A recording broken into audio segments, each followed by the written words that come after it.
As we get back to what's going on today, I wanted to take a moment to acknowledge the 3 service members that were killed this weekend in Afghanistan. The incident is currently under investigation, but our thoughts and our prayers are with the families of these American heroes who lost their lives in this tragic event. As the Secretary said, it's Workforce Week here at the White House, so that's going to be a major emphasis for the administration, but we're also moving ahead on several other items on the President's domestic and foreign policy agenda. Today, the Department of Agriculture released guidance for American beef producers who are preparing to ship U.S. beef to Chinese markets for the first time since 2003. As we announced last month as part of the U.S.-China 100-day action plan that followed up on the President's meeting with President Xi, China agreed to reopen this $2.5 billion market to American ranchers and cattle producers. Before the market was closed, the U.S. was China's largest supplier of beef, providing 70% of its imports. The actions by the U.S. Department of Agriculture today are an important first step in the process of reopening this lucrative market to American businesses. Tomorrow, the Vice President will be speaking at the Department of Health and Human Services about the continuing death spiral of Obamacare and why we need to keep our promise to the American people and repeal and replace it with a patient-centric alternative as soon as possible. This weekend, the President was in Wisconsin. The President will be there tomorrow, where he met with everyday Americans who've lost their plans, their doctors, and a lot of their hope for this failing law. As the Vice President said on Saturday, President Trump will never stop fighting for those families who are facing impossible choices every day as their premiums and deductibles continue to skyrocket. He won't rest until we have fixed this. The President's tax reform team is also continuing to hold meetings and discussions both at the principal level and the staff level as we work towards a consensus plan that will deliver middle class and tax simplification for everyone. Secretary Mnuchin of the Treasury and National Economic Council Director Gary Cohn continue to listen to members of Congress from both sides of the aisle. And Director Cohn will lead a listening session on tax reform with auto industry leaders later this week. These meetings have been incredibly productive, and we believe that tax reform is well on track for the President to sign later this year. Together, the 3 pillars of infrastructure, tax reform, and repeal and replace of Obamacare are key to reaching the President's goal of a booming and vibrant American economy. And the administration is going to continue to work every day to turn the President's promises into policies. Looking ahead, on Friday, the President's Commission on Combating Drug Addiction and Opioid Crisis will meet here. The meeting will be open to the public through a live stream on whitehouse.gov. I am also pleased to announce that President Trump will welcome Indian Prime Minister Modi to the White House on June 26th.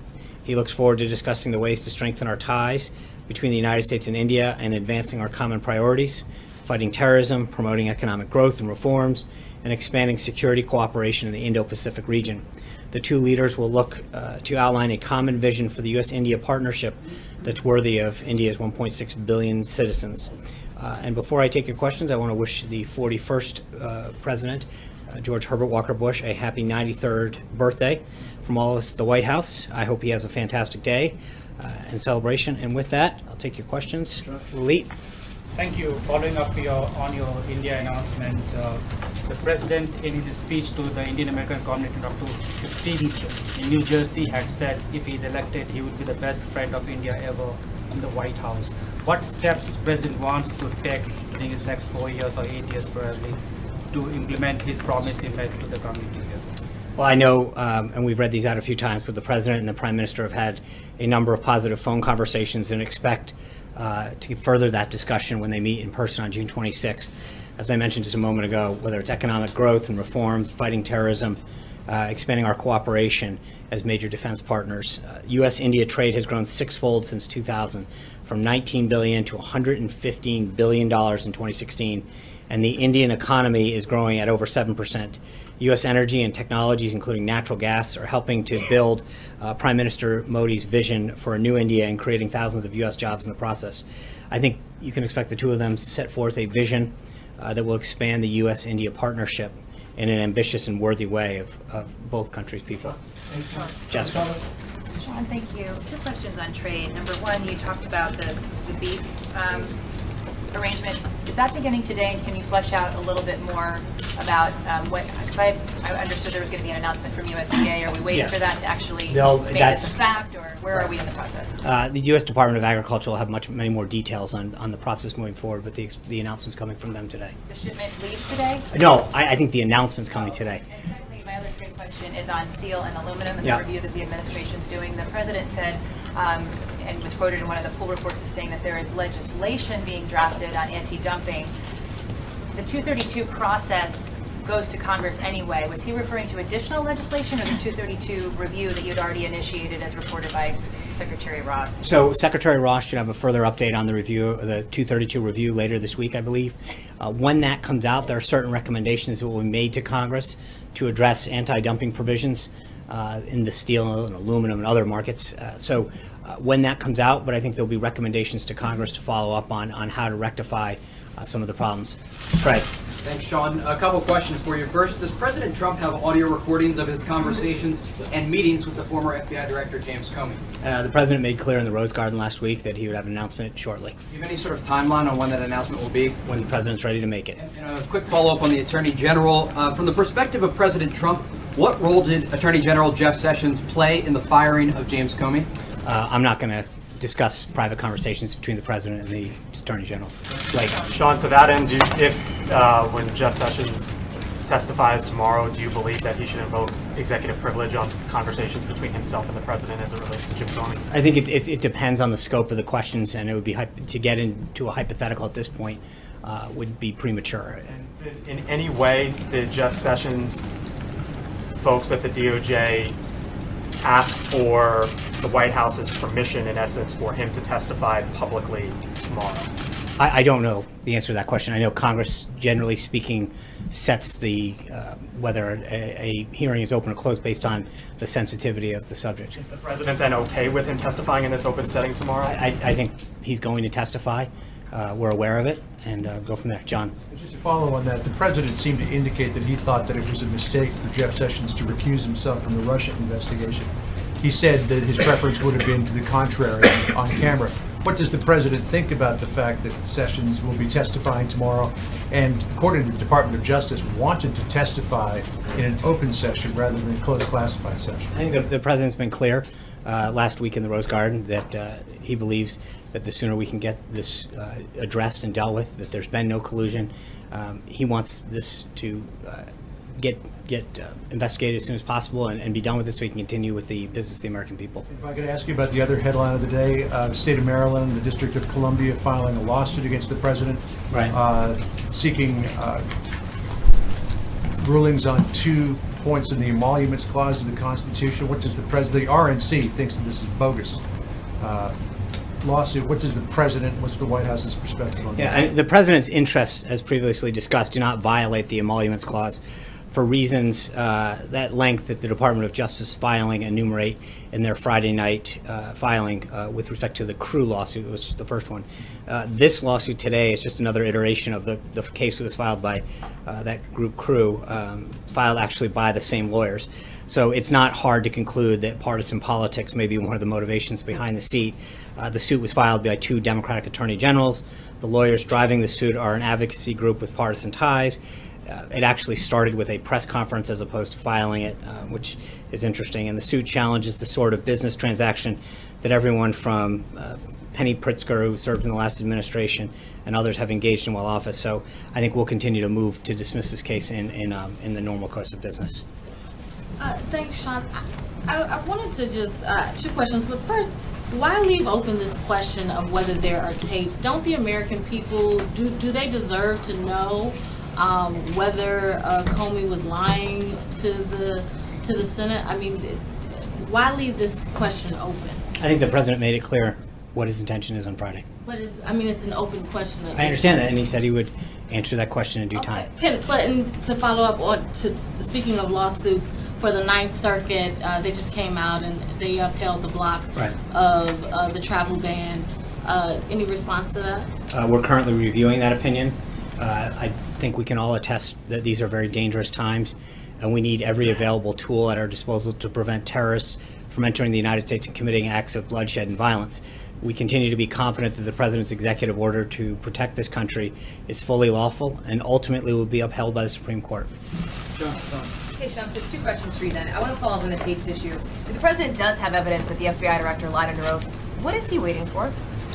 I think the President made it very clear on Friday that he would get back as soon as possible on this and his position on that conversation. Right, so what is he waiting for? What's the delay?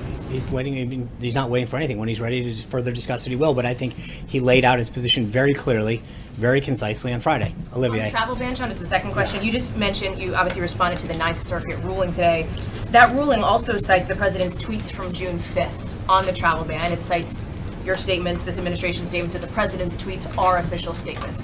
So given that measure, given that the travel ban is obviously a priority for the president, how is it that the president is not putting his own agenda in danger when it comes to his Twitter habits? I think the bottom line is, as I just noted, I mean, cases should be decided on the rule of law and on that. And when you look at when you look at what the law is in the U.S. Code that allows the president to do whatever he has to, that's what we were deciding on. And frankly, I think any lawyer worth their salt 100% agrees that the president is fully within his rights and his responsibilities to do what is necessary to protect the country. Olivier. Of course, the judgment on Olivier. the Twitter question, Sean, it's a different Olivier. question, though. It Olivier. comes to the Twitter Hi. issue. So Olivier. I just would love Thank to get you. you on that question. Sorry. Thank you. But Olivier, really, 'cause thank that's you. a separate question. Sean, Thank you. what is the president's reaction to the Russian government's crackdown on anti-corruption protests today? Are you speaking in general or with respect to? Well, Mr. Navalny in particular, but I assume that would be part of your overall. Right. No, I just want to be clear. We're talking about the same thing. I think the United States strongly condemns the detention of hundreds of peaceful protesters throughout Russia that happened on June 12th. Detaining peaceful protesters, human rights observers, and journalists is an affront to core democratic values. The United States will monitor the situation, and we will call on the government of Russia to immediately release all peaceful protesters. The Russian people, like people everywhere, deserve a government that supports an open marketplace of ideas, transparent and accountable governance, equal treatment under the law, and the ability to exercise their rights without fear or retribution. Can I get one word? The president mentioned a press conference in a couple weeks on the ISIS review. Can you say where and when, and has he made a decision about changing the policy? You know, when we have an update on his schedule, I'll let you know, but we don't have one at this time. Francesca. Thank you, Sean. You said that the president wants to see this Russia investigation and all these investigations wrapped up as soon as possible. He said on Friday that he would be willing to testify under oath. Can you say when he would be willing to do that? Would he be willing to do that before Congress goes into recess to get this done as soon as possible? I think he was actually specifically asked whether or not he would talk to Director Mueller, and he made it very clear what his position was.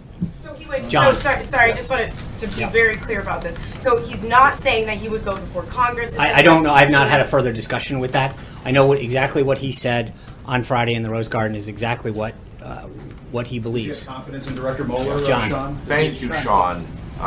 2 questions. Does the president have a reaction to the vote in Puerto Rico yesterday, the non-binding measure calling for statehood as the first choice of the people Right. for their future? This matter is something that's going to be determined now that the people have spoken in Puerto Rico. This is something that Congress has to address.